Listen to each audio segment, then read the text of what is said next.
ಆರೋಗ್ಯವೇ ಭಾಗ್ಯ ವಿಶೇಷ ಕಾರ್ಯಕ್ರಮಕ್ಕೆ ಸ್ವಾಗತ. ನಾನು ಮಧು ನಾಗೇಶ್. ವೀಕ್ಷಕರೇ, ಇವತ್ತಿನ ನಮ್ಮ ಈ ಕಾರ್ಯಕ್ರಮದಲ್ಲಿ ಥೈರಾಯ್ಡ್ ಸಮಸ್ಯೆಯ ಕುರಿತಾಗಿ ಮಾತನಾಡೋಣ.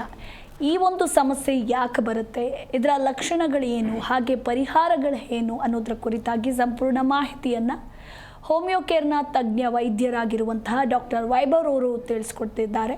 ಮೊದಲಿಗೆ ಅವರನ್ನು ಕಾರ್ಯಕ್ರಮಕ್ಕೆ ನಾವು ಬರಮಾಡಿಕೊಳ್ಳೋಣ. Hello doctor, welcome to the show. ಹೇಗಿದ್ದೀರಾ ಡಾಕ್ಟರ್? ಸರ್ ಡಾಕ್ಟರ್, ಇವತ್ತಿನ ನಮ್ಮ ಟಾಪಿಕ್ ಬಂದು ಥೈರಾಯ್ಡ್.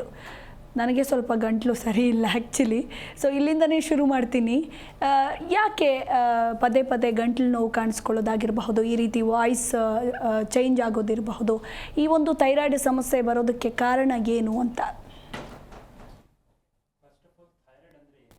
ಥೈರಾಯ್ಡ್ ಅಂದರೆ ನಾರ್ಮಲ್ ನಾವು ಇದಕ್ಕೆ ಒಂದು ಲೈಫ್ ಸ್ಟೈಲ್ ಡಿಸೀಸ್ ಹೇಳ್ತಾರೆ. ಯಾಕೆ ಲೈಫ್ ಸ್ಟೈಲ್ ಡಿಸೀಸ್ ಹೇಳ್ತಾರೆ ಅಂದರೆ, ಇವಾಗ ಮುಂಚೆ WHO ರಿಪೋರ್ಟ್ ಪ್ರಕಾರ ಈ ಥರ ಪ್ರಾಬ್ಲಮ್ ತುಂಬ ಕಡಿಮೆ ಬರ್ತಿತ್ತು. ಬಟ್ ಇವಾಗ ಹೆಂಗಿದೆ ಅಂದರೆ ಈ ಥರ ಪ್ರಾಬ್ಲಮ್ ತುಂಬ ಜಾಸ್ತಿ ಆಗಿದೆ. ಯಾಕೆಂದರೆ ರೇಷೋ ಪ್ರಕಾರ ಚೆಕ್ ಮಾಡಿದ್ರೆ 2:1 ಈ ಪ್ರಾಬ್ಲಮ್ ಕ್ಯಾಲ್ಕುಲೇಟ್ ಆಗುತ್ತೆ. ಇವಾಗ 2:1 ಅಂದರೆ ಯಾವ ಕಡೆ ಜಾಸ್ತಿ ಇರುತ್ತೆ, ಫಿಮೇಲ್ಸಲ್ಲಿ 2% ಜಾಸ್ತಿ ಇರುತ್ತೆ, ಮೇಲಲ್ಲಿ 1%.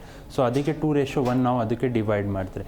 ಈ ಕಾಯಿಲೆ ಬರೋದು ಮೇನ್ ಕಾರಣ ಏನಿದೆ ಅಂದರೆ, ನಾರ್ಮಲ್ ಆಗಿ ಬಾಡಿಯಲ್ಲಿ ಲೈಫ್ ಸ್ಟೈಲ್ ಚೇಂಜ್ ಆಗುತ್ತೆ. ಇವಾಗ ಲೈಫ್ ಸ್ಟೈಲ್ ಚೇಂಜ್ ಅಂದರೆ ಏನಾಗುತ್ತೆ, ಬಾಡಿಯಲ್ಲಿ ಸಿಕ್ರೇಷನ್ ಆಫ್ ಹಾರ್ಮೋನ್ಸ್ ತುಂಬ ಜಾಸ್ತಿ ಹಾರ್ಮೋನ್ ಪ್ರೊಡ್ಯೂಸ್ ಆಗೋಕ್ಕೆ ಸ್ಟಾರ್ಟ್ ಆಗುತ್ತೆ. ಸೊ ಆ ಕಾರಣದಿಂದ ಏನಾಗುತ್ತೆ, ಥೈರಾಯ್ಡ್ ಗ್ಲ್ಯಾಂಡ್ ಮೇಲೆ ಸ್ವಲ್ಪ ಚೇಂಜಸ್ ಬರೋಕ್ಕೆ ಸ್ಟಾರ್ಟ್ ಆಗುತ್ತೆ. ಒನ್ಸ್ ಚೇಂಜಸ್ ಬಂದರೆ ಏನಾಗುತ್ತೆ, ಬಾಡಿನಿಂದ ತುಂಬ ಅಬ್ನಾರ್ಮಲ್ ಆ್ಯಕ್ಟಿವಿಟಿ ಬರೋಕ್ಕೆ ಸ್ಟಾರ್ಟ್ ಆಗುತ್ತೆ. ಸೊ ಅದಕ್ಕೆ ಕಾರಣಗಳೇನಿರುತ್ತೆ ಅಂದರೆ, ನಾರ್ಮಲ್ ಆಗಿ ಫಸ್ಟ್ ಏಜ್ ಫ್ಯಾಕ್ಟರ್ ಮೇಲೆ ಇದು ಕೌಂಟ್ ಮಾಡ್ತಾರೆ. ತುಂಬ ಜನಕ್ಕೆ ಈ ಥರ ಪ್ರಾಬ್ಲಮ್ ಮುಂಚೆ 35 to 40 ಏಜಲ್ಲಿ ಸ್ಟಾರ್ಟ್ ಆಗ್ತಿತ್ತು. ಬಟ್ ಇವಾಗ ಹೆಂಗಿದೆ ಅಂದರೆ, ಒನ್ ಆಫ್ ದಿ ಮೇಜರ್ ಕಾರಣಗಳು ಚೆಕ್ ಮಾಡಿದ್ರೆ ಹೆರಿಡಿಟ್ರಿ ಹೇಳ್ತಾರೆ. ಹೆರಿಡಿಟ್ರಿ ಅಮ್ಮ ಅಪ್ಪ ಕಡೆಯಿಂದ ಪ್ರಾಬ್ಲಮ್ ಇದೆ ಅಂದರೆ ಆಟೋಮೆಟ್ಲಿ ಅವ್ರಿಗೆ ನೆಕ್ಸ್ಟ್ ಜನ್ರೇಷನಲ್ಲಿ ಈ ಥರ ಪ್ರಾಬ್ಲಮ್ ಆಗುತ್ತೆ. ಸೊ ಕೋರಿಲೇಟ್ ಮಾಡಿದ್ರೆ ಏಜ್ ಫ್ಯಾಕ್ಟರ್ ಜೊತೆ ಇದು ಪ್ರಾಬ್ಲಮ್ ನಾವು ನೋಟಿಸ್ ಮಾಡ್ತಾರೆ. ಲೈಕ್ ತುಂಬ ಜನಕ್ಕೆ ಈ ಥರ ಪ್ರಾಬ್ಲಮ್ ಬರ್ತಿದೆ. ಸೊ 5 ವರ್ಷ ಮಕ್ಕಳಿಗೆ ಇಲ್ಲಾಂದರೆ 10 ವರ್ಷ ಮಕ್ಕಳಿಗೆ ಕೂಡ ಈ ಥರ ಪ್ರಾಬ್ಲಮ್ ಜಾಸ್ತಿ ನಾವು ಕಾಣಿಸ್ಬೋದು. ಸೊ ಏಜ್ ಫ್ಯಾಕ್ಟರ್ ಅದಕ್ಕೆ ಹಂಗೆ ಡಿವೈಡ್ ಮಾಡ್ತಾರೆ. ನೆಕ್ಸ್ಟ್ ಹೆರಿಡಿಟ್ರಿ ಆಗುತ್ತೆ. ಆದಮೇಲೆ ಸೆಕ್ಸ್ ರೇಷೋ ಮೇಲೆ ಹೇಳ್ತಾರೆ, 2:1 ಡಿವೈಡ್ ಆಗುತ್ತೆ. 2 ಕಡೆ ಅಂದರೆ ಫಿಮೇಲ್ ಸೈಡ್ ಜಾಸ್ತಿ ಈ ಥರ ಪ್ರಾಬ್ಲಮ್ ನಾವು ನೋಟಿಸ್ ಮಾಡ್ತಾರೆ. ಅದಕ್ಕೆ ಕೂಡ ರೀಸನ್ಸ್ ಇರುತ್ತೆ. ಯಾಕೆಂದರೆ ತುಂಬ ಜನಕ್ಕೆ ಅದಕ್ಕೆ stress one of the factor ಹೇಳ್ತಾರೆ, ಇಲ್ಲಾಂದರೆ ಅವ್ರದ್ದು ಲೈಫ್ ಸ್ಟೈಲ್ ಹೇಳ್ತಾರೆ. ಯಾಕೆಂದರೆ ತುಂಬ ಜನ ಟೈಮ್ ಟು ಟೈಮ್ ಊಟ ತಿಂಡಿ ಮಾಡಲ್ಲ. ಆ ಕಾರಣದಿಂದ ಕೂಡ ಅವ್ರ ಮೇಲೆ ಈ ಥರ ಪ್ರಾಬ್ಲಮ್ ಜಾಸ್ತಿ ಬರೋದು ಮೇಜರ್ ಫ್ಯಾಕ್ಟರ್ಸ್ ಮೇಲೆ ಡಿಪೆಂಡ್ ಆಗಿರುತ್ತೆ. ಸೊ ಅದು ಕೂಡ ಇರುತ್ತೆ. ಪ್ರೆಗ್ನೆನ್ಸಿ ಆದಮೇಲೆ ತುಂಬ ಜನಕ್ಕೆ ಪ್ರೆಗ್ನೆನ್ಸಿಯಲ್ಲಿ ಕೂಡ ಈ ಥರ ಪ್ರಾಬ್ಲಮ್ ಸ್ಟಾರ್ಟ್ ಆಗುತ್ತೆ. ಸ್ವಲ್ಪ ಜನಕ್ಕೆ ಪ್ರೆಗ್ನೆನ್ಸಿವರೆಗೂ ಇರುತ್ತೆ, ಸ್ವಲ್ಪ ಜನಕ್ಕೆ ಪ್ರೆಗ್ನೆನ್ಸಿ ಆದಮೇಲೆ ಕಂಟಿನ್ಯೂ ಆಗಿರುತ್ತೆ. ಸೊ ಒನ್ ಆಫ್ ದಿ ಫ್ಯಾಕ್ಟರ್ಸಲ್ಲಿ ಫಿಮೇಲಲ್ಲಿ ಆ ಥರ ಕೌಂಟ್ ಆಗುತ್ತೆ. ಮೇಲಲ್ಲಿ ರೇಷೋ ಯಾಕೆ ಕಡಿಮೆ ಇರುತ್ತೆ ಅಂದರೆ, ಸ್ವಲ್ಪ ಟೈಮ್ ಅವ್ರದ್ದು physical activities, day to day exercise ಅಲ್ಲಿ ಸ್ವಲ್ಪ ಡಿಪೆಂಡೆನ್ಸ್ ಇರುತ್ತೆ. ಅವ್ರಿಗೆ ಮೇಜರಾಗಿ ಬರೋದು ಕಾರಣ ಇರುತ್ತೆ ಫ್ಯಾಮಿಲಿ ಹಿಸ್ಟ್ರಿನಿಂದ ಡಿಪೆಂಡ್ ಆಗಿ ಕೋರಿಲೇಷನಲ್ಲಿ ಈ ಥರ ಪ್ರಾಬ್ಲಮ್ ಹೇಳ್ಬೋದು. ಲೈಕ್ ಅವ್ರಿಗೆ ಈ ಥರ ಪ್ರಾಬ್ಲಮ್ನಿಂದ ಬರ್ತಿದೆ. ಇನ್ಸೋಮೇನಿಯಾ ಕಂಡೀಷನ್ಸ್ ಹೇಳ್ತಾರೆ. ಯಾರಾದ್ರಿಗೆ ನೈಟ್ ಶಿಫ್ಟ್ಸ್ ಆ ಥರ ಇದೆ, ಅವ್ರದ್ದು ವರ್ಕ್ ಲೋಡ್ ಜಾಸ್ತಿನಿಂದ ಏನಾಗುತ್ತೆ, ನಿದ್ದೆ ಕರೆಕ್ಟಾಗಿ ಬರಲ್ಲ, ಅದರಿಂದ ಕೂಡ ನಮ್ಮ ಲೈಫ್ ಸ್ಟೈಲ್ ಮೇಲೆ ತುಂಬ ಇಫೆಕ್ಟ್ ಆಗುತ್ತೆ. ಸೊ ಆ ಇಫೆಕ್ಟ್ನಿಂದ ಏನಾಗುತ್ತೆ ಅಂದರೆ, ತುಂಬ ಜನಕ್ಕೆ ಥೈರಾಯ್ಡ್ ಇಶ್ಯೂಸ್ ಜನ್ರೇಟ್ ಆಗಿ ಬರುತ್ತೆ. ಒಬೆಸಿಟಿ, ಯಾರಾದ್ರಕ್ಕೆ ವೇಟ್ ಜಾಸ್ತಿ ಆಗಿ ದಪ್ಪ ಆಗ್ತಿರುತ್ತೆ ಅಂದರೆ ಅವ್ರಿಗೆ ಕೂಡ ಒನ್ ಆಫ್ ದಿ ರೀಸನ್ಸಲ್ಲಿ ಈ ಥರ ಪ್ರಾಬ್ಲಮ್ ಜಾಸ್ತಿ ನಾವು ನೋಟಿಸ್ ಮಾಡ್ಬೋದು. ಮೆಂಟಲ್ ಸ್ಟ್ರೆಸ್ ಆ ಥರ ಇದೆ, ಅವ್ರ ಇಮೋಷ್ನಲ್ ಸ್ಟ್ರೆಸ್ ಇದೆ, ಅವ್ರಿಗೆ ಕೂಡ ಸ್ವಲ್ಪ ಜನಕ್ಕೆ ಈ ಕಾರಣದಿಂದ ಅವ್ರಿಗೆ ಕೂಡ ಪ್ರಾಬ್ಲಮ್ ಬರುತ್ತೆ. ಸ್ಮೋಕಿಂಗ್, ಡ್ರಿಂಕಿಂಗ್ ಆ ಥರ ಏನಾದರೂ ಅಭ್ಯಾಸ ಇದೆ ಅಂದರೆ ಆ ಕಾರಣದಿಂದ ಕೂಡ ತುಂಬ ಜನಕ್ಕೆ ಈ ಥರ ಪ್ರಾಬ್ಲಮ್ಸ್ ಬರುತ್ತೆ.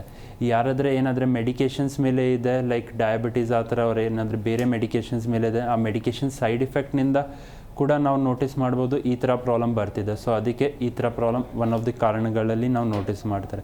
ಪ್ಲಸ್ ಯಾರಾದ್ರಿಗೆ ಏನಾದರೂ ಮೇಜರ್ ಮೈನರ್ ಸರ್ಜರಿ ಆಗಿದೆ ಅಂದರೆ ಆ ಕಾರಣಗಳು ಇಫೆಕ್ಟ್ ಆ್ಯಸ್ ಎ ಕಾಂಪ್ಲಿಕೇಶನಲ್ಲಿ ನಾವು ನೋಡ್ಬೋದು. ಲೈಕ್ ಅವ್ರಿಗೆ ಥೈರಾಯ್ಡ್ ಬರ್ತಿದೆ. ಡಯಾಬಿಟೀಸ್ ಯಾರಾದ್ರಿಗೆ ಇದೆ ಅಂದರೆ ಆ್ಯಸ್ ಎ ಕಾಂಪ್ಲಿಕೇಶನಲ್ಲಿ ಕೂಡ ಥೈರಾಯ್ಡ್ ನಾವು ನೋಡ್ಬೋದು, ಲೈಕ್ ಅವ್ರಿಗೆ ಬರ್ತಿದೆ. ಸೊ ಇಷ್ಟು ಕಾರಣಗಳಿರುತ್ತೆ ಪರ್ಸನ್ ಟು ಪರ್ಸನ್ ಮೇಲೆ ಥೈರಾಯ್ಡ್ ಜನ್ರೇಟ್ ಆಗಿ ಆ್ಯಸ್ ಎ ಕಾಣಿಸ್ಬೋದು.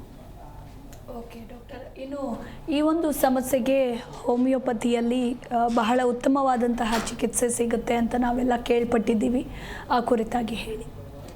ನಾರ್ಮಲ್ ಆಗಿ ಹೋಮಿಯೋಪತಿ ಹೆಂಗೆ ಹೆಲ್ಪ್ ಮಾಡ್ಬೋದು ಅಂದರೆ, ಥೈರಾಯ್ಡ್ ಕೇಸಸಲ್ಲಿ ಇವಾಗ ಯಾರಾದ್ರಿಗೆ ಥೈರಾಯ್ಡ್ ಪ್ರಾಬ್ಲಮ್ ಬಂದಿದೆ. ಸೊ ಫಸ್ಟ್ ಹೋಮಿಯೋಪತಿ ಏನು ಮಾಡ್ತಾರೆ, ಕೇಸ್ ಟೇಕಿಂಗ್ ಮೇಲೆ ಬಿಲೀವ್ ಮಾಡ್ತಾರೆ. ಯಾಕೆಂದರೆ ಇವಾಗ ಸಿಮ್ಟಮ್ಸ್ ಅವ್ರು ಎನಿ ಮೆಡಿಕೇಷನ್ ತೊಗೊಂಡು ಕಂಟ್ರೋಲ್ ಮಾಡ್ತಿರತ್ತೆ. ಎಷ್ಟುವರೆಗೂ ಮೆಡಿಕೇಷನ್ ತಿಂತಿರತ್ತೆ ಅಷ್ಟುವರೆಗೂ ಅವ್ರದ್ದು ಥೈರಾಯ್ಡ್ ಕಂಟ್ರೋಲ್ ಇರುತ್ತೆ. ಬಟ್ ಹೋಮಿಯೋಪತಿ ಸ್ಪೆಸಿಫಿಕ್ ಆಗಿ ಯಾಕೆ ಇವಾಗ ಜಾಸ್ತಿ ಆಗ್ತಿದೆ ಅಂದರೆ, ಅವ್ರು ರೂಟ್ ಕಾಸ್ ಮೇಲೆ ಫೋಕಸ್ ಮಾಡ್ತಾರೆ. ಪೇಷಂಟ್ಗೆ ಯಾವ ಕಾರಣನಿಂದ ಪ್ರಾಬ್ಲಮ್ ಬರ್ತಿದೆ, ಸೊ ಕಾರಣಗಳು ಗೊತ್ತಾದರೆ ಆಟೋಮೆಟ್ಲಿ ಅವ್ರಿಗೆ treatable part first half clear ಆಗುತ್ತೆ. ಸೆಕೆಂಡ್ ಪಾರ್ಟಲ್ಲಿ ಅವ್ರದ್ದು ಮ್ಯಾನೇಜ್ಮೆಂಟ್ ಡಯಟ್ ಕಂಟ್ರೋಲ್ ಇರುತ್ತೆ. ಇವಾಗ 70% ಮೆಡಿಸಿನ್ ಮೇಲೆ ಇರುತ್ತೆ ಅಂದರೆ 30% ಪೇಷಂಟ್ ಲೈಫ್ ಸ್ಟೈಲ್ ಚೇಂಜ್ ಮಾಡ್ತಾರೆ. ಅದರಲ್ಲಿ ಅವ್ರಿಗೆ ಫುಡ್ ಹ್ಯಾಬಿಟ್, ಫಿಸಿಕಲ್ ಆ್ಯಕ್ಟಿವಿಟೀಸ್ ಇರಲಿ, ಯಾರಾದರೂ ಏನಾದರೂ ಮೆಡಿಕೇಷನ್ ಮೇಲೆ ಇದೆ ಅದು ಟೈಮ್ ಟು ಟೈಮ್ ತಗೋಬೇಕು. ಸೊ ಅದಕ್ಕೆ ಹೋಮಿಯೋಪತಿ ತುಂಬ ಹೆಲ್ಪ್ಫುಲ್ ಇರುತ್ತೆ. ಪ್ಲಸ್ ಹೋಮಿಯೋಪತಿನಿಂದ ನೀವು ಸ್ಟಾರ್ಟ್ ಮಾಡಾದಮೇಲೆ ಮೆಡಿಕೇಷನ್ಸ್ನಿಂದ ನಿಮ್ಮ ಮೆಡಿಕೇಷನ್ಸಲ್ಲಿ ಕೂಡ ಹೆಲ್ಪ್ ಮಾಡ್ತಾರೆ. ಪ್ಲಸ್ ನಿಮಗೆ ಥೈರಾಯ್ಡ್ ಮತ್ತು ಹಾರ್ಮೋನ್ ಲೆವೆಲ್ ಬೇಸ್ ಕ್ರಿಯೇಟ್ ಮಾಡಿ ಬಾಡಿಗೆ ಕೂಡ ನಾರ್ಮಲ್ ಮಾಡ್ತಾರೆ. ಇನ್ನು ಡಾಕ್ಟರ್, ಈ ಥೈರಾಯ್ಡ್ ಸಮಸ್ಯೆ ಸ್ಟಾರ್ಟಿಂಗ್ ಸ್ಟೇಜಲ್ಲೇ ನಾವು ಆಸ್ಪತ್ರೆಗೆ ಬಂದು ತೋರಿಸ್ಕೊಂಡ್ರೆ ಸಂಪೂರ್ಣವಾಗಿ ಗುಣ ಆಗುತ್ತಾ ಅಥವಾ ಇಲ್ವಾ, ಲೈಫ್ ಲಾಂಗ್ ಇರುತ್ತಾ ಅಂತ? ನಾರ್ಮಲ್ ಆಗಿ ಇವಾಗ ಯಾರಾದ್ರಿಗೆ ಥೈರಾಯ್ಡ್ ಇದೆ ಅಂದರೆ ತುಂಬ ಜನಕ್ಕೆ ಅದೇ ಕ್ವಶನ್ ಬರುತ್ತೆ. ಲೈಕ್ ನೀವು ಹೆಂಗೆ ಕೇಳಿದೆ, ಲೈಕ್ ಯಾರಾದಕ್ಕೆ ಸ್ಟಾರ್ಟಿಂಗ್ ಸ್ಟೇಜಲ್ಲಿ ಟ್ರೀಟ್ಮೆಂಟ್ ತೊಗೊಂಡ್ರೆ ವಾಸಿ ಆಗುತ್ತೆ, ಅವ್ರು ಆದಮೇಲೆ ಕಂಟಿನ್ಯೂಸ್ ಆಗಿ ಲೈಫ್ ಲಾಂಗ್ ಇರುತ್ತೆ. ಥೈರಾಯ್ಡ್ ಕಂಟ್ರೋಲೇಬಲ್ ಇದೆ, ಕ್ಯೂರೇಬಲ್ ಕೂಡ ಇದೆ. ಸೊ ಅದಕ್ಕೆ ಏನು ಮಾಡಬೇಕಂದ್ರೆ ನಾರ್ಮಲ್ ಆಗಿ ಬಾಡಿ ಟು ಬಾಡಿ ಪ್ರಕಾರ ಮೆಡಿಕೇಷನ್, ಕಾನ್ಸ್ಟಿಟ್ಯೂಷನಲ್ ಮೆಡಿಕೇಷನ್ಸ್ ಮೇಲೆ ಹೋಮಿಯೋಪತಿ ಬಿಲೀವ್ ಮಾಡ್ತಾರೆ. ಸೊ ಅದರಿಂದ ಏನಾಗುತ್ತೆ, ಮೆಡಿಕೇಷನ್ಸ್ ಒನ್ ಟೈಮ್ ನೀವು ಸ್ಟಾರ್ಟ್ ಮಾಡಿದ್ರೆ ಆಟೋಮೆಟ್ಲಿ ಅವ್ರಿಗೆ ಕ್ಯೂರ್ ಕೂಡ ಸಿಗುತ್ತೆ, ಪ್ಲಸ್ ಕಂಟ್ರೋಲ್ ಕೂಡ ಆಗುತ್ತೆ. ರೆಸ್ಟ್ ಅವ್ರು ನಾರ್ಮಲ್ ಆಗಿ ಅವ್ರ ಲೈಫ್ ಸ್ಟೈಲ್ ಡಯಟ್ ಕಂಟ್ರೋಲ್ ಮಾಡಿ ಹೋದರೆ ಆಟೋಮೆಟ್ರಿಕ್ ಪ್ರಾಬ್ಲಮ್ ಕೂಡ ಕ್ಲಿಯರ್ ಇರುತ್ತೆ ಮತ್ತು ಅವ್ರಿಗೆ ಕಷ್ಟ ಕೂಡ ಕೊಡಲ್ಲ. ಸೊ ಆಟೋಮೆಟ್ಲಿ ಅವ್ರ ಮೇನ್ ಫೋಕಸ್ ಏನಿರುತ್ತೆ, ಪ್ರಾಬ್ಲಮ್ ಕ್ಲಿಯರ್ ಆಗಬೇಕು. ಸ್ಟಾರ್ಟಿಂಗ್ ಸ್ಟೇಜಲ್ಲಿ ಬಂದರೆ ಕೂಡ ಬೇಗ ಕ್ಲಿಯರ್ ಆಗುತ್ತೆ. ತುಂಬ ಜಾಸ್ತಿ ವರ್ಷನಿಂದ ಮೆಡಿಕೇಷನ್ ತೊಗೊಳ್ತಿದೆ ಅಂದರೆ ಅದಕ್ಕೆ ಟೈಮ್ ಕೊಟ್ಟರೆ ಕ್ಲಿಯರ್ ಮಾಡ್ಬೋದು. ಇನ್ನು ಈ ಥೈರಾಯ್ಡ್ನ ಲಕ್ಷಣಗಳು ಹೇಗಿರುತ್ತೆ? ಸ್ಟಾರ್ಟಿಂಗ್ ಸ್ಟೇಜಲ್ಲಿ ಒಬ್ಬ ವ್ಯಕ್ತಿಗೆ ನನಗೆ ಥೈರಾಯ್ಡ್ ಬಂದಿದೆ ಅಂತ ಹೇಗೆ ಗೊತ್ತಾಗುತ್ತೆ ಡಾಕ್ಟರ್? ಪರ್ಸನ್ ಟು ಪರ್ಸನ್ ಇವಾಗ ಯಾರಾದ್ರಕ್ಕೆ ಥೈರಾಯ್ಡ್ ಇದೆ, ಇವಾಗ ಸ್ಟಾರ್ಟಿಂಗ್ ಸ್ಟೇಜಸ್ ಸಿಮ್ಟಮ್ಸ್ ಹೆಂಗಿರುತ್ತೆ, ಸ್ವಲ್ಪ ಜನಕ್ಕೆ ತುಂಬ ಜಾಸ್ತಿ TSH ವ್ಯಾಲ್ಯೂ ಅಂದರೆ ಥೈರಾಯ್ಡ್ ಸ್ಟಿಮ್ಯುಲೇಟಿಂಗ್ ಹಾರ್ಮೋನ್ ಏನಿದೆ ತುಂಬ ಜಾಸ್ತಿ ಆದರೆ ಕೂಡ ಸ್ವಲ್ಪ ಜನಕ್ಕೆ ಸಿಮ್ಟಮ್ಸ್ ಯಾವ ಥರ ಇರುತ್ತೆ ಅಂದರೆ ಸ್ವಲ್ಪ ಜನಕ್ಕೆ ವೇಟ್ ಜಾಸ್ತಿ ಆಗೋ ಥರ ಸಿಮ್ಟಮ್ಸ್ ಇರುತ್ತೆ, ಗಂಟಲಲ್ಲಿ ಸ್ವಲ್ಪ ಇರಿಟೇಷನ್ ಬರೋದು ಸಿಮ್ಟಮ್ಸ್ ಇರುತ್ತೆ, ಹೇರ್ ಫಾಲ್ ಜಾಸ್ತಿ ಆಗುತ್ತೆ, ಕಣ್ಣು ಉರಿ ಬರೋದು ಸಿಮ್ಟಮ್ಸ್ ಥರ ಇರುತ್ತೆ, ಸ್ಕಿನ್ ಈಚಿಂಗ್ ಸ್ಟಾರ್ಟ್ ಆಗುತ್ತೆ. ಸೊ ಅದು ಸ್ಟಾರ್ಟಿಂಗ್ ಸ್ಟೇಜಲ್ಲಿ ಗೊತ್ತಾಗುತ್ತೆ ಸ್ವಲ್ಪ ಜನಕ್ಕೆ ಲೈಕ್ ಥೈರಾಯ್ಡ್ ಬರ್ತಿದೆ. ಇದೇ ಥರ ಪ್ರಾಬ್ಲಮ್ ಕರೆಕ್ಟಾಗಿ ನೋಡಿಲ್ಲ ಅಂದರೆ ಸೊ ಸಿಮ್ಟಮ್ಸ್ ಯಾವ ಥರ ಆಗುತ್ತೆ, ಆ್ಯಂಗರ್ ಇಶ್ಯೂಸ್ ಅಂದರೆ ಕೋಪ ಜಾಸ್ತಿ ಬರೋದು ಆಗುತ್ತೆ, ಇರಿಟೇಷನ್ ಲೆವೆಲ್ ಜಾಸ್ತಿ ಇರೋದು, ಅದರಿಂದ ವೇಟ್ ಮೇಲೆ ತುಂಬ ಇಫೆಕ್ಟ್ ಆಗುತ್ತೆ, ಮೋಷನಲ್ಲಿ ಸ್ವಲ್ಪ ಕಷ್ಟ ಆಗುತ್ತೆ, ಜಾಯಿಂಟ್ ಇಶ್ಯೂಸ್ ಬರುತ್ತೆ. ಆ್ಯಸ್ ಎ ಕಾಂಪ್ಲಿಕೇಶನಲ್ಲಿ ತುಂಬ ಜನಕ್ಕೆ ಮೂಳೆಗಳ ಪ್ರಾಬ್ಲಮ್ ಇರುತ್ತೆ, ನರ್ವ್ಗಳ ಸ್ವಲ್ಪ ವೀಕ್ ಆಗಿ ನರ್ವಲ್ಲಿ ಉರಿ ಥರ ಬರೋಕ್ಕೆ ಸ್ಟಾರ್ಟ್ ಆಗುತ್ತೆ, ಜೋಮ್ ಇರುತ್ತೆ. ಸೊ ಆ ಥರ ಸಿಮ್ಟಮ್ಸ್ ಕೂಡ ನಾವು ನೋಟಿಸ್ ಮಾಡ್ತಾರೆ ಲೈಕ್ ಥೈರಾಯ್ಡಲ್ಲಿ ಬರ್ತಿದೆ. ಸ್ವಲ್ಪ ಜನಕ್ಕೆ ಇದೇ ಥರ ಹಾರ್ಮೋನ್ಸ್ ಲೆವೆಲ್ ತುಂಬ ಕಡಿಮೆ ಇದೆ ಅಂದರೆ ಅವ್ರಿಗೆ ಸಿಮ್ಟಮ್ಸ್ ಸ್ವಲ್ಪ ವ್ಯವಸಾಯ ಆಗುತ್ತೆ. ಲೈಕ್ ಸ್ವಲ್ಪ ಜನಕ್ಕೆ ವಾಯ್ಸ್ ಮೇಲೆ ಇಫೆಕ್ಟ್ ಬರುತ್ತೆ, ಸ್ವಲ್ಪ ಜನಕ್ಕೆ ಪಿಚ್ ಹೈ ಇರುತ್ತೆ, ಸ್ವಲ್ಪ ಜನಕ್ಕೆ ಪಿಚ್ ಕೂಡ ಕಡಿಮೆ ಆಗುತ್ತೆ, ಡಿಪೆಂಡ್ ಆಗಿ ಥೈರಾಯ್ಡ್ ಮೇಲೆ. ಯಾಕೆಂದರೆ ಸ್ವಲ್ಪ ಜನಕ್ಕೆ ಥೈರಾಯ್ಡ್ ಜಾಸ್ತಿ ಇದ್ದರೆ ಕೂಡ ವೇಟ್ ಗೇನ್ ಆಗಲ್ಲ, ಸ್ವಲ್ಪ ಜನಕ್ಕೆ ಥೈರಾಯ್ಡ್ ಕಂಟ್ರೋಲ್ ಆಗಿ ಸ್ವಲ್ಪ ಕಡಿಮೆ ಇದೆ, ಅದರಿಂದ ಇಫೆಕ್ಟ್ ಆಗಿ ವೇಟ್ ಮೇಲೆ ಪ್ರಾಬ್ಲಮ್ ಜಾಸ್ತಿ ಮಾಡ್ತಾರೆ. ಸೊ ಅದು ಕೂಡ ಇಫೆಕ್ಟ್ ಇರುತ್ತೆ. ಮತ್ತು ಗ್ಯಾಸ್ಟ್ರಿಕ್ ಪ್ರಾಬ್ಲಮ್ ಕೂಡ ಆ್ಯಸ್ ಎ ಸಿಮ್ಟಮ್ಸಲ್ಲಿ ನಾವು ನೋಟಿಸ್ ಮಾಡ್ತಾರೆ. ಲೈಕ್ ತುಂಬ ಜನಕ್ಕೆ ಹೊಟ್ಟೆ ಉಬ್ಬರೋ ಥರ, ಹೊಟ್ಟೆ ನೋವು ಆಗುತ್ತೆ, ಹಿದೆ ಉರಿ ಥರ ಬರುತ್ತೆ, ಪ್ಲಸ್ ಕೆಮ್ಮು ಕಫ ಕೂಡ ಸ್ವಲ್ಪ ಜನಕ್ಕೆ ಜಾಸ್ತಿ ಆಗುತ್ತೆ. ಸೊ ಈ ಥರ ಸಿಮ್ಟಮ್ಸಲ್ಲಿ ನಾವು ಡಿವೈಡ್ ಮಾಡ್ತಾರೆ. ಲೈಕ್ ಪೇಷಂಟ್ಸ್ಗೆ ಥೈರಾಯ್ಡ್ನಿಂದ ಈ ಥರ ಕಾಂಪ್ಲಿಕೇಶನ್ಸಲ್ಲಿ ಸ್ಟೇಜಸ್ ವೈಸ್ ಸಿಮ್ಟಮ್ಸ್ ನಾವು ನೋಟಿಸ್ ಮಾಡ್ಬೋದು. ಓಕೆ ಡಾಕ್ಟರ್, ಇನ್ನು ಥೈರಾಯ್ಡ್ ಸಮಸ್ಯೆ ಬಂದಾದ ಮೇಲೆ ಆ ವ್ಯಕ್ತಿಯ ಲೈಫ್ ಸ್ಟೈಲ್ ಹೇಗಿರಬೇಕು? ಆತನ ಆಹಾರ ಕ್ರಮ ಇರಬಹುದು, ಹಾಗೆ ದಿನನಿತ್ಯದ ಚಟುವಟಿಕೆಗಳಿರಬಹುದು, ಏನು ತಿನ್ನಬೇಕು, ಏನು ತಿನ್ನಬಾರ್ದು, ಜಿಮ್ಗೆ ಹೋಗ್ಬೇಕಾ ಬೇಡವಾ? ಸೊ ಇದ್ರ ಬಗ್ಗೆ ತಿಳಿಸ್ಕೊಡಿ.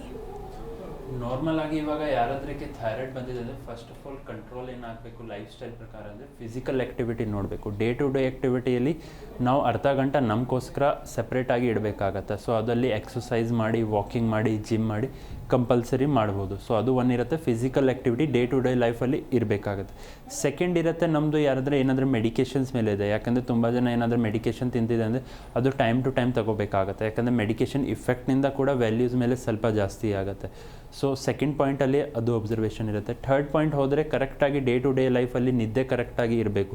ಸೊ ಅದರಿಂದ ಕೂಡ ಹೆಲ್ಪ್ ಆಗುತ್ತೆ ಥೈರಾಯ್ಡ್ ಲೆವೆಲ್ ಬ್ಯಾಲೆನ್ಸ್ ಆಗುತ್ತೆ. ಫೋರ್ತ್ ಪಾಯಿಂಟ್ ಏನಿರುತ್ತೆ, ಊಟ ತಿಂಡಿ ಟೈಮ್ ಟು ಟೈಮ್ ಮಾಡಬೇಕಾಗತ್ತೆ. ಯಾಕಂದರೆ ತುಂಬ ಜನ ಏನು ಮಾಡ್ತಾರೆ, ಮಾರ್ನಿಂಗ್ ಬ್ರೇಕ್ಫಾಸ್ಟ್ ಸ್ಕಿಪ್ ಮಾಡ್ತಾರೆ, ಆಫ್ಟರ್ನೂನ್ ಲೇಟ್ ತಿಂತಾರೆ, ನೈಟ್ ಕರೆಕ್ಟಾಗಿ ರೆಗ್ಯುಲೇಟ್ರಿ ಪ್ರಕಾರ ಇರಲ್ಲ. ಸೊ ಅದು ಕೂಡ ಕರೆಕ್ಟಾಗಿ ಫಾಲೋ ಮಾಡಿದ್ರೆ ತುಂಬ ಹೆಲ್ಪ್ಫುಲ್ ಆಗುತ್ತೆ ಥೈರಾಯ್ಡ್ ಲೆವೆಲ್ ಬ್ಯಾಲೆನ್ಸ್ ಮಾಡೋಕ್ಕೆ. ನೀರು ಜಾಸ್ತಿ ಕುಡಿಬೇಕಾಗತ್ತೆ, ಡೈಲಿ ಫ್ರೂಟ್ಸ್ ಕನ್ಸಪ್ಷನ್ ಜಾಸ್ತಿ ಇರಬೇಕು.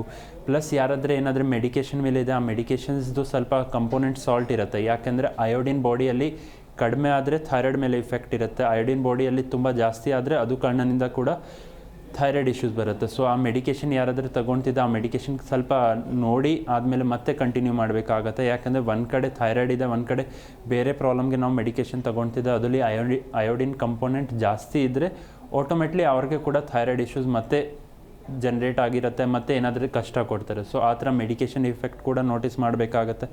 ಲಾಸ್ಟಲ್ಲಿ ಫುಡ್ ಲೈಫ್ ಸ್ಟೈಲ್ ಹೆಂಗಿರಬೇಕಂದ್ರೆ ನಾರ್ಮಲ್ ಆಗಿ ಇವಾಗ ಯಾರಾದ್ರಿಗೆ ಲೋ ಥೈರಾಯ್ಡ್ ಇದೆ ಅಂದರೆ ಹೈಪೋಥೈರಾಯ್ಡಿಸಮ್ ಇದೆ ಅಂದರೆ ಆ ಟೈಪ್ ಆಫ್ ಪೇಷಂಟ್ಸಲ್ಲಿ ಏನು ಮಾಡಬೇಕಂದ್ರೆ ನಾರ್ಮಲ್ ಆಗಿ ಫ್ರೂಟ್ಸ್ ಕನ್ಸಪ್ಷನ್ ಜಾಸ್ತಿ ಇರಬೇಕು, ಐರನ್ ಕಂಟೆಂಟ್ ಜಾಸ್ತಿ ಇರಬೇಕು, ಅಯೋಡಿನ್ ಕಂಟೆಂಟ್ ಸ್ವಲ್ಪ ಜಾಸ್ತಿ ತಿನ್ನಬೇಕಾಗತ್ತೆ. ಯಾಕೆಂದರೆ ಹೈಪೋ ಕಂಡೀಷನ್ ಅದೇ ಥರ ಇರುತ್ತೆ.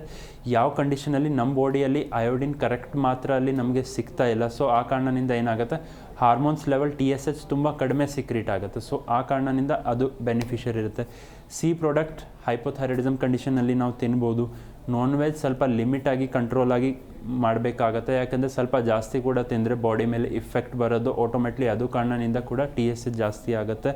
ಸೊ ಇದು ಹೈಪೋ ಕಂಡೀಷನಲ್ಲಿರುತ್ತೆ. ಹೈಪರಲ್ಲಿ ಏನಾಗುತ್ತೆ, ಅಯೋಡಿನ್ ಕಂಟೆಂಟ್ ಹೆಂಗೆ ಹೈಪೋ ಅಲ್ಲಿ ಲೋ ಇತ್ತು ಇದೇ ಹೈಪರಲ್ಲಿ ಜಾಸ್ತಿ ಇರುತ್ತೆ. ಸೊ ನಾವು ಏನಾದರೂ ಫುಡ್ ಕನ್ಸಪ್ಷನ್ ಮಾಡ್ತಿದ್ದೆ ಆ ಫುಡ್ಡಲ್ಲಿ ಅಯೋಡಿನ್ ಕಂಟೆಂಟ್ ತುಂಬ ಲೋ ಆಗಿ ನಾವು ಮಾಡಬೇಕಾಗತ್ತೆ. ಸಾಲ್ಟ್ ಸ್ವಲ್ಪ ಕಡಿಮೆ ಮಾಡಬೇಕಾಗುತ್ತೆ. ಫ್ರೂಟ್ಸ್ ಕನ್ಸಪ್ಷನ್ ಆ್ಯಸ್ ಯೂಶ್ವಲ್ ನಾವು ನಾರ್ಮಲ್ ಆಗಿ ಏನು ಬೇಕಾದ್ರೆ ತಿನ್ಬೋದು. ಫಿಶ್ ಪ್ರಾಡಕ್ಟ್ ಕಡಿಮೆ ಇರಬೇಕಾಗತ್ತೆ. ಮಿಲ್ಕ್ ಪ್ರಾಡಕ್ಟ್ ನಾವು ಜಾಸ್ತಿಯಾಗಿ ತಿನ್ಬೋದು. ಡೈಲಿ ಏನಾದರೂ ಆ್ಯಪಲ್ ಜೊತೆ ನಾವು ಡೇ ಸ್ಟಾರ್ಟ್ ಮಾಡಿದ್ರೆ ಅದರಲ್ಲಿ ಕೂಡ ತುಂಬ ಹೆಲ್ಪ್ಫುಲ್ ಆಗುತ್ತೆ. ಗಂಜಿ ಆ ಥರ ಕುಡಿಬೋದು ನಾವು. ರಾಗಿನಿಂದ ಮೇಡ್ ಪ್ರಾಡಕ್ಟ್ ಏನಾದರೂ ಸ್ಟಾರ್ಟ್ ಮಾಡಿ ಕನ್ಸ್ಯೂಮ್ ಮಾಡ್ಬೋದು. But day to day life ಸ್ಟೈಲಲ್ಲಿ ಫುಡ್ ಹ್ಯಾಬಿಟ್ ಸ್ವಲ್ಪ ಚೇಂಜ್ ಮಾಡಿ ಆಯಿಲಿ ಕಂಟೆಂಟ್ ಸ್ವಲ್ಪ ಕಡಿಮೆ ಮಾಡಿ ಬಾಡಿಯಲ್ಲಿ ತಿಂದರೆ ಆಟೋಮೆಟ್ಲಿ ಥೈರಾಯ್ಡ್ ಲೆವೆಲ್ ಕೂಡ ಕಂಟ್ರೋಲ್ ಇರುತ್ತೆ. ಮತ್ತು ಫ್ಯೂಚರ್ಗೆ ಇದೇ ಥರ ಲೈಫ್ ಸ್ಟೈಲ್ ಫಾಲೋ ಮಾಡಿ ಹೋದರೆ ನಮಗೆ ಥೈರಾಯ್ಡ್ ಕೂಡ ಕ್ಯೂರೇಬಲ್ ಥರ ಕಾಣಿಸುತ್ತೆ. ಓಕೆ, ಎಸ್ ವೀಕ್ಷಕರೇ, ನೋಡ್ತಾ ಇದ್ದೀರಲ್ಲ, ನಿಮಗೂ ಕೂಡ ಥೈರಾಯ್ಡ್ ಸಮಸ್ಯೆ ಇದೆ. ಡಾಕ್ಟರ್ ಹತ್ರ ಮಾತಾಡಬೇಕು, ನಿಮ್ಮಲ್ಲಿರುವಂತಹ ಗೊಂದಲಗಳನ್ನು ಬಗೆಹರಿಸ್ಕೊಳ್ಬೇಕು ಅಂತಿದ್ರೆ ನಾವು ತೋರಿಸುವಂತಹ ನಂಬರ್ಗೆ ನೇರವಾಗಿ ಕರೆ ಮಾಡಬಹುದು, ಡಾಕ್ಟರ್ ಬಳಿ ಮಾತನಾಡಬಹುದು. ಕೇವಲ ಥೈರಾಯ್ಡ್ ಸಮಸ್ಯೆ ಇದ್ದರೆ ಮಾತ್ರ ಅಲ್ಲ, ಬೇರೆ ಬೇರೆ ಆರೋಗ್ಯ ಸಮಸ್ಯೆಗಳಿದ್ರೂ ಕೂಡ ನೀವು ಕರೆ ಮಾಡಿ ನೇರವಾಗಿ ಡಾಕ್ಟರ್ ಬಳಿ ಮಾತನಾಡಬಹುದು. ಇನ್ನು ಡಾಕ್ಟರ್, ಈ ಥೈರಾಯ್ಡ್ನ ಕಾಂಪ್ಲಿಕೇಶನ್ಸ್ ಕುರಿತಾಗಿ ತಿಳಿಸ್ಕೊಡಿ. ಕಾಂಪ್ಲಿಕೇಶನ್ ಅಂದರೆ ಇವಾಗ ಥೈರಾಯ್ಡ್ ಯಾರದಕ್ಕೆ ಸ್ಟಾರ್ಟ್ ಆಗ್ತಿದೆ, ಫಸ್ಟ್ ಹೇರ್ಸ್ನಿಂದ ಸ್ಟಾರ್ಟ್ ಮಾಡೋಣ. ಹೇರ್ಸ್ನಿಂದ ಏನಾಗುತ್ತೆ, ಅಲೋಪೇಶಿಯಾ ಕಂಡೀಷನ್ ಆಗುತ್ತೆ. So one of the complication of thyroid is alopecia. Second complication start ಆದರೆ ನರ್ವ್ಸ್ ಮೇಲೆ ಇರುತ್ತೆ. Cervical spondylosis, lumbar spondylosis, sciatica problem generate ಆಗಿರುತ್ತೆ. Skin problem as a complication ನಾವು ಕಾಣಿಸ್ಬೋದು. ಯಾರಾದ್ರಕ್ಕೆ ಟೀನಿಯಾ ಇದೆ, ಥೈರಾಯ್ಡ್ನಿಂದ ಏನಾದರೂ ಇದೆ ಅಂದರೆ ಆಟೋಮೆಟ್ಲಿ ಆ ಕಾರಣದಿಂದ tinea, psoriasis, eczema, dermatitis as a ಕಾಂಪ್ಲಿಕೇಶನಲ್ಲಿ ಈ ಥರ ಸ್ಕಿನ್ ಪ್ರಾಬ್ಲಮ್ಸ್ ನಾವು ಕಾಣಿಸ್ಬೋದು. Gastric issues as a complication. ಮೋಷನಲ್ಲಿ ಕಷ್ಟ ಆದರೆ IBS condition, irritable bowel syndrome ಥರ ಕಂಡೀಷನ್ಸ್ ಕೂಡ ಆಗ್ಬೋದು. ಜಾಯಿಂಟ್ಸಲ್ಲಿ ಏನಾದರೆ ಮೂಳೆಗಳಲ್ಲಿ ಏನಾದರೂ ಪ್ರಾಬ್ಲಮ್ ಬಂದರೆ ಅದು ಕಾರಣದಿಂದ ಅರ್ಥ್ರೈಟಿಸ್ ಕಂಡೀಷನ್ ಕೂಡ ಫ್ಯಾಕ್ಟರ್ ಜಾಸ್ತಿ ಆದರೆ ಅದು ಕಾರಣದಿಂದ ಕೂಡ rheumatic arthritis condition as a ಕಾಂಪ್ಲಿಕೇಶನಲ್ಲಿ ನಾವು ಕಾಣಿಸ್ಬೋದು. ಇಲ್ಲಾಂದರೆ ಇನ್ಸೋಮೇನಿಯಾ ಕಂಡೀಷನ್, ಯಾರಾದ್ರಿಗೆ ನಿದ್ದೆ ಬರ್ತಾ ಇಲ್ಲ ಡ್ಯೂ ಟು ದೇರ್ ವರ್ಕ್ ಸ್ಟೈಲ್ನಿಂದ ಇರ್ಬೋದು. ಮೈಗ್ರೇನ್ ಇಶ್ಯೂ ಆ್ಯಸ್ ಎ ಕಾಂಪ್ಲಿಕೇಶನಲ್ಲಿ ನಾವು ಕಾಣಿಸ್ಬೋದು. ತುಂಬ ಜನಕ್ಕೆ ಎದೆನಿಂದ ಪ್ರಾಬ್ಲಮ್ ಜನ್ರೇಟ್ ಆಗಿರುತ್ತೆ. ಪ್ಲಸ್ ಯಾರಾದ್ರಿಗೆ ಡಯಾಬಿಟೀಸ್ ಆ್ಯಸ್ ಎ ಕಾಂಪ್ಲಿಕೇಶನಲ್ಲಿ ಕೂಡ ಕಾಣಿಸ್ಬೋದು. ಯಾಕೆಂದರೆ ಥೈರಾಯ್ಡ್ ಆಗಿ ಜನಕ್ಕೆ ತುಂಬ ಜಾಸ್ತಿ ಜನಕ್ಕೆ ಡಯಾಬಿಟೀಸ್ ಆ್ಯಸ್ ಎ ಕಾಂಪ್ಲಿಕೇಶನಲ್ಲಿ ಇರೋದು. ಸೊ ಅದು ಕೂಡ ಒನ್ ಆಫ್ ದಿ ಫ್ಯಾಕ್ಟರ್ಸಲ್ಲಿ ಕೌಂಟ್ ಮಾಡ್ತಾರೆ. ಪ್ಲಸ್ ಸ್ವಲ್ಪ ಜನಕ್ಕೆ ಹೆಂಗಾಗುತ್ತೆ ಅಂದರೆ ಬಾಡಿಯಲ್ಲಿ ನಾರ್ಮಲ್ ಲೈಫ್ ಸ್ಟೈಲ್ ಆ್ಯಕ್ಟಿವಿಟಿನಿಂದ ಸ್ವಲ್ಪ ಬ್ರೈನ್ ಫಂಕ್ಷನಿಂಗ್ ಕೂಡ ಸ್ವಲ್ಪ ಸ್ಲೋ ಆಗುತ್ತೆ. ಆ ಕಾರಣದಿಂದ ಮೆಮರಿ ತುಂಬ ವೀಕ್ ಆಗುತ್ತೆ. ಆ್ಯಂಗರ್ ಇಶ್ಯೂಸ್ನಿಂದ ಹೈ ಪೀಕಲ್ಲಿ ರೇಜ್ ಥರ ಕಂಡೀಷನ್ ಕೂಡ ಇರ್ಬೋದು. ಅವ್ರ ಮೂಡ್ ಸ್ವಿಂಗ್ ಜಾಸ್ತಿಯಾಗಿ ಇರಿಟೇಷನ್ ಲೆವೆಲ್ನಿಂದ ಕೂಡ ಇಫೆಕ್ಟ್ ಆಗ್ಬೋದು. ಮೇಯ್ನಾಗಿ ಥೈರಾಯ್ಡ್ ಇಫೆಕ್ಟ್ ಮಾಡ್ತಾರೆ ಆ್ಯಸ್ ಎ ಕಾಂಪ್ಲಿಕೇಶನಲ್ಲಿ ಫೀಮೇಲ್ಸ್ ಕಂಡೀಷನಲ್ಲಿ. ಯಾಕೆಂದರೆ ನಾರ್ಮಲ್ ಆಗಿ ಯಾರಾದ್ರಿಗೆ ಥೈರಾಯ್ಡ್ ಇದೆ ಫೀಮೇಲ್ಸಲ್ಲಿ, ಸೊ ಅವ್ರಿಗೆ ಇರೆಗ್ಯುಲರಿಟಿ ಆಫ್ ಪೀರಿಯಡ್ಸ್ ಇರುತ್ತೆ, ಟೈಮ್ ಟು ಟೈಮ್ ಪೀರಿಯಡ್ಸ್ ಆಗಲ್ಲ. ಸೊ ಆ ಕಾರಣದಿಂದ ಏನಾಗುತ್ತೆ, ಮತ್ತೆ ಅವ್ರಿಗೆ ಕನ್ಸೀವ್ ಆಗೋಕ್ಕೆ ತುಂಬ ಕಷ್ಟ ಆಗುತ್ತೆ. ಯಾಕಂದರೆ ಥೈರಾಯ್ಡ್ ಇದ್ದರೆ ತುಂಬ ಜನ ಕನ್ಸೀವ್ ಆಗಲ್ಲ. So one of the major complication ಫೀಮೇಲ್ಸಲ್ಲಿ ಥೈರಾಯ್ಡ್ನಿಂದ ಬರೋದು ಇನ್ಫರ್ಟಿಲಿಟಿ ಥರ ಕೇಸಸ್ ಬರ್ಬೋದು. ಇಲ್ಲಾಂದರೆ PCOS, PCOD ಕಂಡೀಷನ್ ಕೂಡ ಆ್ಯಸ್ ಎ ಕಾಂಪ್ಲಿಕೇಶನಲ್ಲಿ ನಾವು ಕಾಣಿಸ್ಬೋದು. ಸೊ ಅಷ್ಟು ಕಾರಣಗಳಿರುತ್ತೆ ಥೈರಾಯ್ಡ್ನಿಂದ ಕಾಂಪ್ಲಿಕೇಶನ್ ಆಗಿ. ಪ್ಲಸ್ ಒಬೆಸಿಟಿ ಹೇಳ್ತಾರೆ, ತುಂಬ ಜಾಸ್ತಿ ಜನಗೆ ವೇಟ್ ಕೂಡ ಸಡನ್ನಾಗಿ 6 months, 3 months, 1 monthಲ್ಲಿ ಸಡನ್ನಾಗಿ ರೇಸ್ ಆಗುತ್ತೆ. ಸೊ ಆ ಕಾರಣದಿಂದ ದಪ್ಪಾಗಿ ಕಂಡೀಷನ್ ಇರುತ್ತೆ. ತುಂಬ ಜನ ಡಿಪ್ರೆಷನಲ್ಲಿ ಹೋಗುತ್ತೆ. So mental retardation as a ಕಾಂಪ್ಲಿಕೇಶನಲ್ಲಿ ನಾವು ನೋಡ್ಬೋದು. ಸೊ ಇಷ್ಟು ಕಾಂಪ್ಲಿಕೇಶನ್ ಇರುತ್ತೆ ಥೈರಾಯ್ಡ್ ಕಂಡೀಷನ್ಸ್ಗೆ. ಓಕೆ ಡಾಕ್ಟರ್, ಇನ್ನು ಇತ್ತೀಚಿನ ದಿನಗಳಲ್ಲಿ ನಾವು ನೋಡ್ತಾ ಇದ್ದೀವಿ ಹೊಸ ವೈರಸ್ ಕೂಡ ಬರ್ತಾ ಇದೆ. ಸೊ ವೈರಸ್ ಅಂದಿದ ತಕ್ಷಣ ಎಲ್ಲರಲ್ಲೂ ಪ್ರಮುಖವಾಗಿ ಭಯ ಸ್ಟಾರ್ಟ್ ಆಗೋದು ನೆಗಡಿ, ಕೆಮ್ಮು, ಗಂಟಲು ನೋವು ಅಂತ. ಸೊ ಈಗ ಏನು ಚೀನಾದಿಂದ ಬರ್ತಾ ಇದೆ HMPV ಅನ್ನೋ ವೈರಸ್ ದೇಶಕ್ಕೂ ಕೂಡ ಕಾಲಿಟ್ಟಿದೆ ಅನ್ನೋ ಭಯ ಎಲ್ಲರಲ್ಲೂ ಕೂಡ ಮನೆ ಮಾಡಿದೆ. ಸೊ ಇಂತಹ ವೈರಸ್ನಿಂದ ದೂರ ಇರಬೇಕಂದ್ರೆ ಏನೇನು ಮುಂಜಾಗ್ರತಾ ಕ್ರಮಗಳನ್ನು ತೆಗೆದುಕೊಳ್ಬೇಕು ಅಂತ. ಯಾಕಂದರೆ ಯಾವುದೇ ವೈರಸ್ ಆಗಿರಲೂ ಕೂಡ ಥಟ್ ಅಂತ ಬರೋದು ನಮ್ಮ ಗಂಟ್ಲಿಗೇನೆ, ಕೆಮ್ಮು ನೆಗಡಿಯಿಂದ. ಸೊ ಈ ಬಗ್ಗೆ ತಿಳಿಸ್ಕೊಡಿ. ಅದಕ್ಕೂ ಮುಂಚೆ ಒಬ್ಬರು ಕಾಲರ್ ಇದ್ದಾರೆ, ಮಾತಾಡಿಸ್ಬಿಡೋಣ. Hello hello. ಹೇಳಿ ಮೇಡಮ್. ಹೇಳಿ ಸರ್, ನಿಮ್ಮ ಹೆಸರು? ರವಿ ಅಂತ ಹೇಳಿ. ಹಾಂ, ರವಿ ರವಿ ರವಿ ಅವರೇ, ಎಲ್ಲಿಂದ ಕರೆ ಮಾಡಿದ್ದೀರಾ? ಲಗೇರೆ. ಓಕೆ, ಡಾಕ್ಟರ್ ಇದ್ದಾರೆ, ಮಾತಾಡಿ. ಹಲೋ, ನಮಸ್ಕಾರ ಸರ್, ಹೇಳಿ ಸರ್. ಸರ್ ಸ್ವಲ್ಪ ಕಡ್ತಾ ಇದೆ ಸ್ಕಿನ್. ನವೆ. Okay sir. ಹಾಂ ಸರ್, ತುಂಬ ಕಾರಣಗಳಿಂದ ಕರ್ತಾ ಬರುತ್ತೆ. ಇವಾಗ ಸ್ವಲ್ಪ ಜನಕ್ಕೆ IG ಲೆವೆಲ್ ಜಾಸ್ತಿ ಇದ್ದರೆ, ಅವ್ರ ಸ್ಕಿನ್ ಅಲರ್ಜಿ ಇದ್ದರೆ ಆ ಕಾರಣದಿಂದ ಕೂಡ ಕರ್ತಾ ಬರುತ್ತೆ. ಡಯಾಬಿಟೀಸ್ ಕಾರಣದಿಂದ ಕೂಡ ಕರ್ತಾ ಬರುತ್ತೆ. ಥೈರಾಯ್ಡ್ ಕೂಡ ಒನ್ ಆಫ್ ದಿ ರೀಸನ್ಸ್ ಇರುತ್ತೆ. ಸೊ ಏನು ಕಾರಣಗಳಿದೆ ಆ ಕಾರಣಗಳು ಗೊತ್ತಾಗ ಮೇಲೆ ಏನಾದರೂ ಹೇಳ್ಬೋದು. ಸೊ ಫಸ್ಟ್ ಆಫ್ ಆಲ್ ನಿಮ್ಮದು ಲ್ಯಾಬ್ ಟೆಸ್ಟ್ ಮಾಡಿ, ಅದರಲ್ಲಿ IG ಆ ಥರ ಬ್ಲಡ್ ಟೆಸ್ಟ್ ಮಾಡಿ, ಸೊ ದಟ್ ನಿಮಗೆ ಥೈರಾಯ್ಡ್ ಟೆಸ್ಟ್ ಕೂಡ ಅದರಲ್ಲಿ ಗೊತ್ತಾಗ್ಬೋದು. ಪ್ಲಸ್ ನಿಮ್ಮದು ಡಯಾಬಿಟೀಸ್ ಚೆಕ್ ಮಾಡಿ. ಸೊ ಅದರಲ್ಲಿ ಏನಾದರೂ ಪ್ರಾಬ್ಲಮ್ ಇದೆ ಅಂದರೆ ಆಟೋಮೆಟ್ಲಿ ಅದಕ್ಕೆ ಟ್ರೀಟ್ಮೆಂಟ್ ಮಾಡಿಸಿ. ಏನಾದರೂ ಟ್ರೀಟ್ಮೆಂಟ್ ಕ್ಲಿಯರ್ ಆದರೆ ಆಟೋಮೆಟ್ಲಿ ನಿಮಗೆ ಈಚಿಂಗ್ ಕೂಡ ಕಡಿಮೆ ಆಗುತ್ತೆ ಮತ್ತು ಜಾಸ್ತಿ ಕೂಡ ಆಗಲ್ಲ ಫ್ಯೂಚರ್ಗೆ. ಓಕೆ, ಥ್ಯಾಂಕ್ ಯು ಸರ್ ಕರೆ ಮಾಡಿದ್ದಕ್ಕಾಗಿ. ಎಸ್ ಡಾಕ್ಟರ್, ನಾನು ಆಗಲೇ ಕೇಳ್ತಾ ಇದ್ದೆ ವೈರಸ್ ಕುರಿತಾಗಿ. ಇದ್ರ ಬಗ್ಗೆ ಜನ ಹೇಗೆ ಮುಂಜಾಗ್ರತೆಯನ್ನು ವಹಿಸಬೇಕು ಅಂತ. ನಾರ್ಮಲ್ ಆಗಿ ಫಸ್ಟ್ ಆಫ್ ಆಲ್ ಇವಾಗ ವೈರಸ್ ಇಫೆಕ್ಟ್ ಯಾಕೆ ಆಗ್ತಿದೆ ಅಂದರೆ ನಮ್ಮ ಬಾಡಿದು ಇಮ್ಯುನಿಟಿ ಲೆವೆಲ್ ಇಲ್ಲ. ಅದಕ್ಕೆ ನಾವು ಸ್ವಲ್ಪ ಜನ ಇಮ್ಯುನಿಟಿ ಬೇಸ್ ಬೂಸ್ಟರ್ ಇಮ್ಯುನಿಟಿ ಕೂಡ ಆಗ್ತಾರೆ. ಲೈಕ್ ಇವಾಗ ಲಾಸ್ಟಾಗಿ ಏನಂದರೆ ಕಾಯಿಲೆ ಬಂದಿದ್ದು ಕೋವಿಡ್ ಆದಮೇಲೆ ಜನ ಏನು ಮಾಡಿದೆ, ವ್ಯಾಕ್ಸಿನೇಷನ್ ಹಾಕಿದೆ. ಯಾಕೆಂದರೆ ತುಂಬ ಜನಕ್ಕೆ ವಿದೌಟ್ ವ್ಯಾಕ್ಸಿನೇಷನ್ ಕೂಡ ಆ ಥರ ವೈರಸ್ ಏನೂ ಇಫೆಕ್ಟ್ ಮಾಡಿಲ್ಲ. ಯಾಕೆಂದರೆ ಇಮ್ಯುನಿಟಿ ಲೆವೆಲ್ ತುಂಬ ಡಿಪೆಂಡ್ ಇರುತ್ತೆ ಬಾಡಿಯಲ್ಲಿ. ಇವಾಗ ಕೂಡ ಏನಾದರೆ ವೈರಸ್ ನ್ಯೂಸಲ್ಲಿ ಬರ್ತಿದೆ, ತುಂಬ ಜನ ಹೇಳ್ತಿದೆ ಆ ಥರ ವೈರಸ್ ಬರ್ತಿದೆ. ಫಸ್ಟ್ ಆಫ್ ಆಲ್ ಯಾರಾದರೆ ಆ ಥರನಿಂದ ಪ್ರಿಕಾಷನ್ ಮಾಡಬೇಕಂದ್ರೆ ಫಸ್ಟ್ ಆಫ್ ಆಲ್ ಮೇಜರಾಗಿ ಅವ್ರದ್ದು ಇಮ್ಯುನಿಟಿ ಲೆವೆಲ್ ಕರೆಕ್ಟ್ ಆಗಿರಬೇಕು. ಆ ಇಮ್ಯುನಿಟಿ ಲೆವೆಲ್ ಹೆಂಗೆ ಮೇಂಟೈನ್ ಮಾಡಬೇಕಾಗತ್ತೆ ಅಂದರೆ ಟೈಮ್ ಟು ಟೈಮ್ ಊಟ ತಿಂಡಿ ಇರಬೇಕು, ಡೈಲಿ ಫ್ರೂಟ್ಸ್ ಕನ್ಸಪ್ಷನ್ ಇರಬೇಕಾಗತ್ತೆ, ವಾಕಿಂಗ್ ಎಕ್ಸಸೈಸ್ ಡೈಲಿ ಲೈಫ್ ಸ್ಟೈಲಲ್ಲಿ ಇರಬೇಕು. ಪ್ಲಸ್ ಟೆನ್ಷನ್ ಸ್ಟ್ರೆಸ್ ಕಡಿಮೆ ಇದ್ದರೆ ಅದು ಆಟೋಮೆಟ್ಲಿ ಹೆಲ್ಪ್ ಮಾಡ್ತಾರೆ. ಪ್ಲಸ್ ಯಾರಾದ್ರಕ್ಕೆ ಏನಾದರೂ ಡಯಾಬಿಟೀಸ್ ಥೈರಾಯ್ಡ್ ಆ ಥರ ಕಂಡೀಷನ್ಸ್ ಇದೆ ಅಂದರೆ ಅದಕ್ಕೆ ಕರೆಕ್ಟಾಗಿ ಟೈಮ್ ಟು ಟೈಮ್ ಮೆಡಿಕೇಷನ್ ತೊಗೊಂಡು ನ್ಯೂಟ್ರಲೈಸ್ ಮಾಡ್ಬೋದು. ಯಾಕಂದರೆ ತುಂಬ ಜನಕ್ಕೆ ಏನಾದರೂ ಡಯಾಬಿಟೀಸ್ ಇದೆ ಅಂದರೆ ಆ ಥರ ವೈರಸ್ ಹೇಳೋ ಪ್ರಕಾರ ಬೇಗ ಇಫೆಕ್ಟ್ ಆಗುತ್ತೆ. ಸೊ ಅದು ಕೂಡ ಒನ್ ಆಫ್ ದಿ ಕಾಷನಲ್ಲಿ ಇರುತ್ತೆ.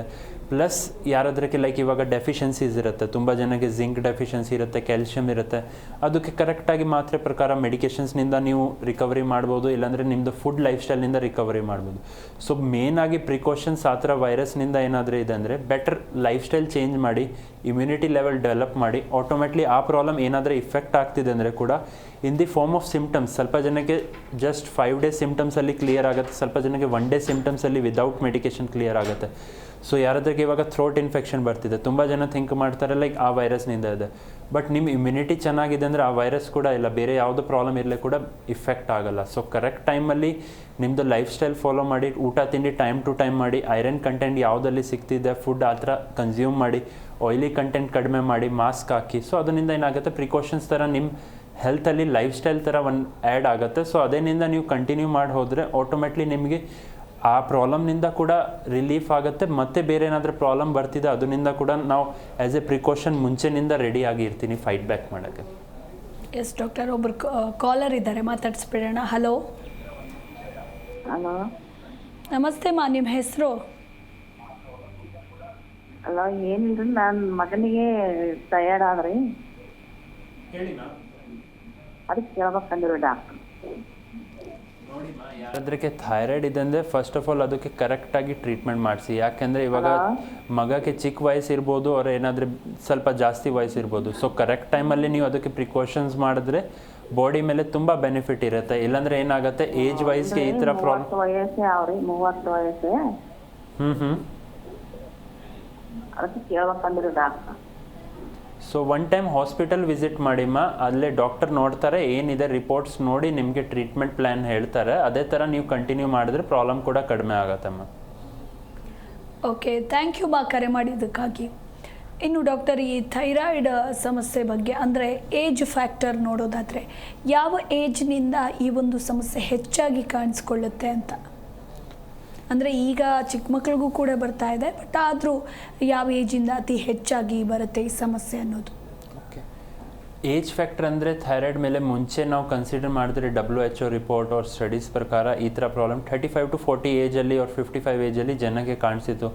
ಯಾಕೆಂದರೆ ಆ ಏಜ್ಗೆ ಅವ್ರಿಗೆ ಸ್ಟ್ರೆಸ್ ಫ್ಯಾಕ್ಟರ್ ಅವ್ರ ಸ್ವಲ್ಪ ಬಾಡಿದು ಸಪ್ಲಿಮೆಂಟ್ಸ್ ಡೈಟ್ ಕಡಿಮೆ ಇತ್ತು, ಅದಕ್ಕೆ ಕಾಣಿಸ್ತು. ಬಟ್ ಇವಾಗ ಹೆಂಗಿದೆ ಅಂದರೆ ತುಂಬ ಜನಕ್ಕೆ ಹೆರಿಡಿಟ್ರಿ ಕಾರಣದಿಂದ ಏಜ್ ಫ್ಯಾಕ್ಟರ್ ಮೇಲೆ 3 ವರ್ಷ 4 ವರ್ಷ 10 ವರ್ಷನಿಂದ ಕೂಡ ತುಂಬ ಜನ ಮಕ್ಕಳಲ್ಲಿ ಈ ಥರ ಪ್ರಾಬ್ಲಮ್ ಜಾಸ್ತಿ ನಮ್ಗೆ ಕಾಣಿಸ್ಬೋದು. ಯಾಕೆಂದರೆ hereditary one of the factor ಇರುತ್ತೆ. ಪ್ರೆಗ್ನೆನ್ಸಿ ಆದಮೇಲೆ ಕೂಡ ಅಮ್ಮ ಮಗಗೆ ಇಬ್ಬರಿಗೆ ಈ ಥರ ಪ್ರಾಬ್ಲಮ್ ಫ್ಯೂಚರಲ್ಲಿ ಕಾಣಿಸ್ಬೋದು. ಸೊ ಹೆರಿಡಿಟ್ರಿನಿಂದ ಏಜ್ ಫ್ಯಾಕ್ಟರ್ಸ್ ಸ್ಟಾರ್ಟಿಂಗ್ ಏಜಸಲ್ಲಿ ಕನ್ಸಿಡರ್ ಮಾಡೋಕ್ಕೆ ಆಗಲ್ಲ, ಯಾಕಂದರೆ ತುಂಬ ಜನಕ್ಕೆ ಏಜ್ ಹೆರಿಡಿಟ್ರಿನಿಂದ ಇದೆ. ಸೊ ಸ್ವಲ್ಪ ಜನಕ್ಕೆ 18 ಇಯರ್ಸಲ್ಲಿ ಕೂಡ ಸ್ಟಾರ್ಟ್ ಆಗುತ್ತೆ, ಸ್ವಲ್ಪ ಜನಕ್ಕೆ ಬೇಕಾದರೆ 24, 28 ಆ ಥರ ಏಜಸಲ್ಲಿ ಕೂಡ ಕಾಣಿಸ್ಬೋದು, ಸ್ವಲ್ಪ ಜನಕ್ಕೆ 10 ವರ್ಷದಲ್ಲಿ ಕೂಡ ಕಾಣಿಸ್ಬೋದು. ಡಿಪೆಂಡ್ ಅವ್ರಿಗೆ ಪ್ರಾಬ್ಲಮ್ ಹೆರಿಡಿಟ್ರಿನಿಂದ ಬಂದಿದೆ ಅಂದರೆ ಅಷ್ಟು ಬೇಗ ಕಾಣಿಸುತ್ತೆ, ಇಲ್ಲಾಂದರೆ ಪ್ರೆಗ್ನೆನ್ಸಿ ಆದಮೇಲೆ ಸ್ಟಾರ್ಟ್ ಆಗಿದೆ ಅಂದರೆ ಅದಕ್ಕೆ ರೀಸನ್ಸ್ ಇರುತ್ತೆ.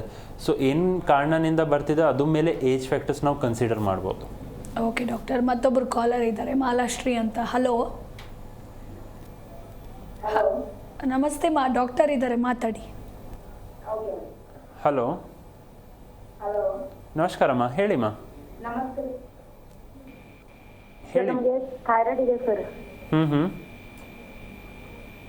ಸರ್ ಅದ್ರ ಸಲುವಾಗಿ ಅದಕ್ಕೆ ಏನು ಪರಿಹಾರ ಅಂತ ಕೇಳ್ಬೇಕು. ನೋಡಿಮ್ಮ, ಥೈರಾಯ್ಡ್ಸ್ ಏನಿದೆ, ಯಾಕೆಂದರೆ ಇವಾಗ ಥೈರಾಯ್ಡಲ್ಲಿ 3 ವ್ಯಾಲ್ಯೂಸ್ ಇರುತ್ತೆ, T3, T4, TSH. ಸೊ ಇವಾಗ ಯಾವ ಪ್ರಾಬ್ಲಮ್ ಇದೆ, ಹೈಪೋಥೈರಾಯ್ಡಿಸಮ್ ಇದೆ, ಹೈಪೋಥೈರಾಯ್ಡಿಸಮ್ ಇದೆ ಅಂದರೆ ಫಸ್ಟ್ ಆಫ್ ಆಲ್ ಕರೆಕ್ಟಾಗಿ ಮೆಡಿಕೇಶನ್ಸ್ ಏನು ತೊಗೊಳ್ತಿದ್ದೆ ಅದು ಕರೆಕ್ಟಾಗಿ ತಗೋಬೇಕಾಗತ್ತೆ, ಲೈಫ್ ಸ್ಟೈಲ್ ಒಂದು ಫಾಲೋ ಮಾಡಬೇಕಾಗತ್ತೆ. ಪ್ಲಸ್ ಹೋಮಿಯೋಪತಿ ಮೆಡಿಸಿನ್ಸ್ ನೀವು ಸ್ಟಾರ್ಟ್ ಮಾಡಿದ್ರೆ ಆಟೋಮೆಟ್ಲಿ ನಿಮ್ಮ ಮೆಡಿಸಿನ್ಸ್ನಿಂದ ಏನಾಗುತ್ತೆ, ಥೈರಾಯ್ಡ್ ಕೂಡ ಕಂಟ್ರೋಲ್ ಬರುತ್ತೆ, ಮತ್ತು ನಿಮ್ಮ ಮೆಡಿಕೇಷನ್ಸಲ್ಲಿ ಕೂಡ ಹೆಲ್ಪ್ ಮಾಡ್ತಾರೆ ಸ್ಟಾಪ್ ಮಾಡೋಕ್ಕೆ, ಮತ್ತು ಫ್ಯೂಚರ್ಗೆ ನಾರ್ಮಲ್ ನ್ಯೂಟ್ರಲೈಸ್ ಮಾಡೋಕ್ಕೆ ಕೂಡ ಹೆಲ್ಪ್ ಮಾಡ್ತಾರೆ.